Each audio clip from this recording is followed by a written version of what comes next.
warnings, I would actually say threats from the German banks, from the London banks. We've had the German finance minister say, aus ist aus.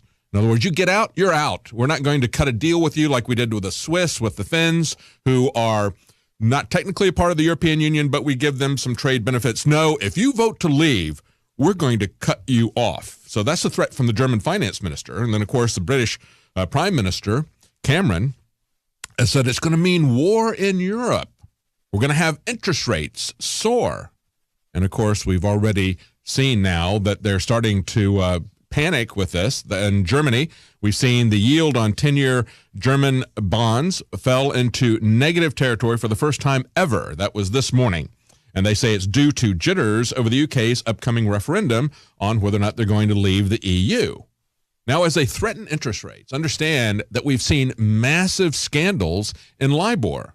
And that's the London interbank rate that is used to base most adjustable mortgages. If you have an adjustable mortgage, they have rigged that rate along with many other things. They've laundered money for the drug cartels, for terrorist groups. They've rigged the currency markets. They've rigged the precious metals market. They've rigged the interest rates. And so, of course, they're going to do things to try to punish them, to try to scare them to stay in the European Union. But just remember this. Remember the story that we had about all the bankers who are committing suicide? We've now got mainstream media, the New York Post, talking about this as well. And they gave some interesting details on one of the banker suicides. Now, they're pointing out 3 bankers in New York, London, and Siena, Italy died within 17 months of each other in the 2013-14 time period. It's been a lot more than that, and we've reported on that. But I want to focus on this one particular instance. This is the Italian banker, David Rossi. He's 51 years old, and his institution that he was working with was on the brink of collapse, as they point out. Now, he was found dead in an alleyway beneath his third-floor office window. Now, just remember, the document from the CIA saying their preferred method of assassination, easiest thing to do is to push people out 3 stories or above. Now, the interesting thing about this, they said, is video footage showed that he didn't die instantly. He survived for 20 minutes. And as he was laying on his back, and that's another interesting point, because they say if you jump out of a window, you don't typically land on your back, especially from a 3-story window. You're not going to do a midair flip, okay? But if you're pushed out of a window, yes, you would land on your back. As he lay there dying, they say 2 murky figures appear on the surveillance film. They say 2 men appear. One walks over to gaze at him. They offer no aid, no comfort. They don't call for help, okay, before turning around and calmly walking out of the alley. Isn't that interesting? Would that be your response to see somebody that had fallen out of a 3-story window that was dying? You would just stare at them for a while, talk to them a little bit, and then walk calmly away. About an hour later, a coworker discovered his body. His arms are bruised. He sustained a head wound that, according to local medical examiner's report, suggested there could have been a struggle prior to his fall. But, of course, they ruled it a suicide, and his widow could not believe the ruling. She said he was killed because he knew too much. And amongst the evidence that she had there was an alleged suicide note where he referred to her as Tony. Her name was Antonella. She said, he never called me Tony. So there's an example of how our banksters are doing this. And, of course, we've had them threatening the British people that they will essentially throw them out of the window if they vote to leave the European Union. They need to do it. And if the bankers start to pull that kind of stuff, they need to throw them in jail, just as they did in Iceland. Now, in the little bit of time we got remaining, I want to cover what Ed Snowden said 3 years after he leaked the information about what our government was doing to us in surveillance. Okay, it's been about 3 years. It was on June 5th in 2013. Now, as he said in Citizen 4, he says, I remember what the internet was like before it being watched, and there's never been anything like it in the history of man. He says, I mean, you could have children from one part of the world having an equal discussion where, they were sort of granted the same respect for their ideas and conversation with experts in a field from another part of the world on any topic, anywhere, anytime, all the time. It was free. It was unrestrained. And, of course, that is really kind of a picture of the Palantir, isn't it, that we saw in The Lord of the Rings. Those seeing stones where you could look into it and you could communicate from afar with people. But, of course, as you looked into that stone, it looked back at you. And interestingly enough, Alex Karp, regular Bilderberg attendee, created a company called Palantir, self-conscious references to the Lord of the Rings. And he did that so that he could observe people. Because you remember that what happened is you use that to communicate with other people. The Dark Lord could look at you and could look into you. He could analyze you. And that's precisely what Palantir is doing.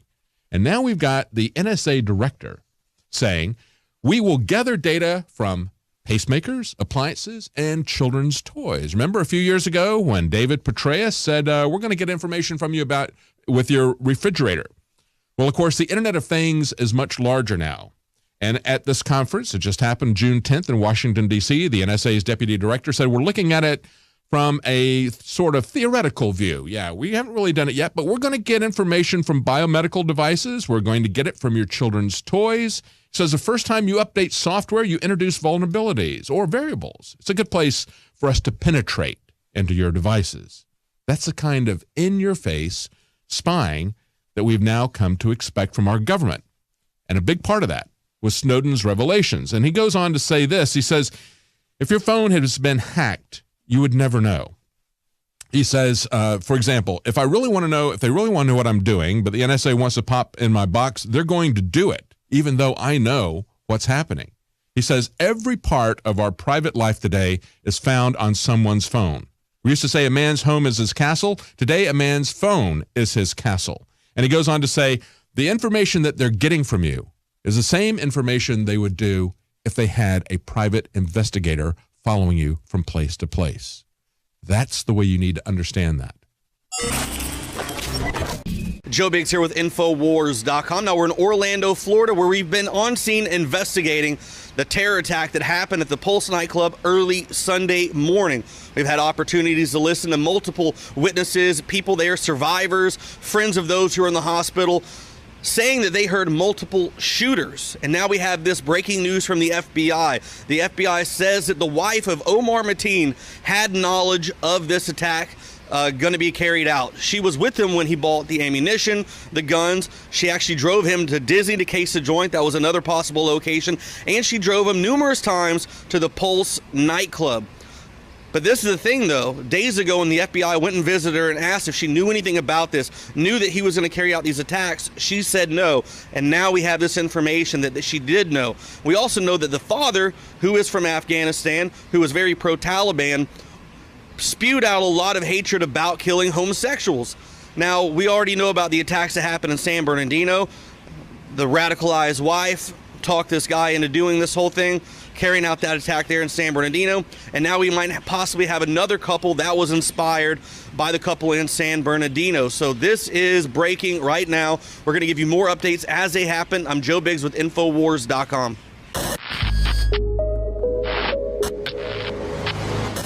In the wee hours of June 12th, 29-year-old Omar Mateen, a registered Democrat, unleashed a jihad attack on the Pulse nightclub in Orlando, Florida, killing 49 and wounding 53 in the worst mass killing event in U.S. history. Well, what Rodney, who is my friend who was a bartender that got shot 3 times, said in his own words, since he literally hears the sound of bullets hitting people's skin, bullets piercing flesh, bullets breaking bones, people screaming, people crying, people in pandemonium. The other guy said that there was bodies dropping everywhere, and that the thing with Rodney said that was so crazy to him is that the person that he was serving in front of him, the person he was bartending with, died in front of him. The amount of gunshots, and like, you were trying to find out, I believe that there was more, yes, because... So you believe there was more than one gunman there? I believe that. Omar Mateen, a U.S.-born citizen, had gradually self-radicalized. He had abused his first wife, yet no charges were filed. Unhinged behavior was reported by co-workers, but ignored because he was Muslim. And Mateen was interviewed by the FBI 3 times, but never put on any kind of list. He also traveled to Saudi Arabia twice to visit Mecca. Mateen worked as a security officer for a major DHS contractor as counter-jihad reports. The Orlando nightclub terrorist who pledged allegiance to ISIS worked almost a decade for a major Department of Homeland Security contractor, raising alarms that ISIS sympathizers and agents have infiltrated the federal agency set up after 9/11 to combat terrorists. G4S uses fortified buses to transport hundreds of thousands of illegal immigrants from city to city and from cities to the U.S.-Mexican border. But earlier this month, Judicial Watch revealed G4S has been quietly moving and releasing van loads of illegal aliens away from the border to interior American cities. The security contractor also provides security guards and other security services for 90% of U.S. nuclear facilities. If anyone was a perfect candidate for being put on a watch list by the FBI or the DHS, it was Omar Mateen. Even his father is suspect, who pretended to be president of Afghanistan and also said gays should be killed. And the local imam in the Islamic community Mateen was a part of called for the death of gays. Death is the sentence. I mean, look, there's nothing to be embarrassed about this. Death is the sentence. The same mosque that Hillary Clinton herself blocked from being investigated. Kit Daniels writes, the Fort Pierce Islamic Center, where Mateen worshipped several times a week, was under investigation by both the FBI and the DHS as early as 2011 for ties to a worldwide Islamic movement known as Tablighi Jamal, which was linked to several terrorist organizations. But according to WorldNet Daily, the investigation was shut down under pressure from the Clinton-ran State Department and DHS's Civil Rights and Civil Liberties Office out of fear of offending Muslims, according to recently retired DHS agent Philip Haney. And now, Omar's brother-in-law is mocking our Second Amendment rights with his liberal swill posted on social media. Mateen's brother-in-law, Mustafa Abbasin, even went so far as to call Trump a Nazi and a racist. Breitbart reports, based on 2014 data, the most recent available data from the Department of Homeland Security, the number of green cards issued to Middle Eastern countries increased by 32%. The number of green cards issued to Afghan migrants increased by 379% in the course of that single year. Hillary Clinton has made clear that under a Clinton presidency, these numbers will grow substantially higher. Based on the minimum numbers Clinton has put forth thus far, the U.S. will resettle 730,000 permanent migrants from the Muslim world during her first term alone, adding up to be larger than the population of Washington, D.C. Today marks the most deadly shooting in American history. The shooter was apparently armed with a handgun and a powerful assault rifle. This massacre is therefore a further reminder of how easy it is for someone to get their hands on a weapon that lets them shoot people in a school, or in a house of worship, or a movie theater, or in a nightclub. It only took 3 minutes for Obama to basically blame the American people. What would a real president have said? Take President Eisenhower, for instance. He would have simply told Americans to arm themselves under the Second Amendment. And now Obama has the nerve to call it homegrown terrorism. As far as we can tell right now, this is certainly an example of the kind of homegrown extremism that all of us have been so concerned about for a very long time.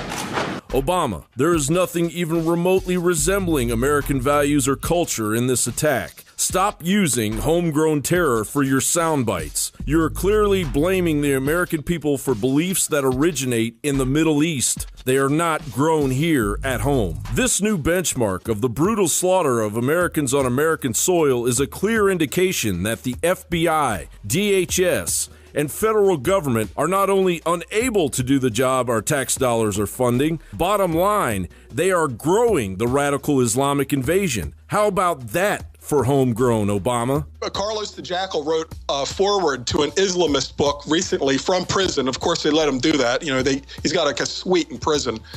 And it says that only a coalition of Islamist and socialist forces can defeat the United States. And in the Obama administration, we get a twofer. We've got them both covered, raised by Frank Marshall Davis in Hawaii, the communist, and then trained in madrasa schools. So we've got both of them in one, folded together in one. After the Benghazi attack, there were hearings at the State Department. A State Department official came out with a quote that should be in everybody's mind. The Taliban is inside the building. He was referring to Huma Abedin, Valerie Jarrett, and others who are allied closely with the Muslim Brotherhood. When Obama came in, He had all of the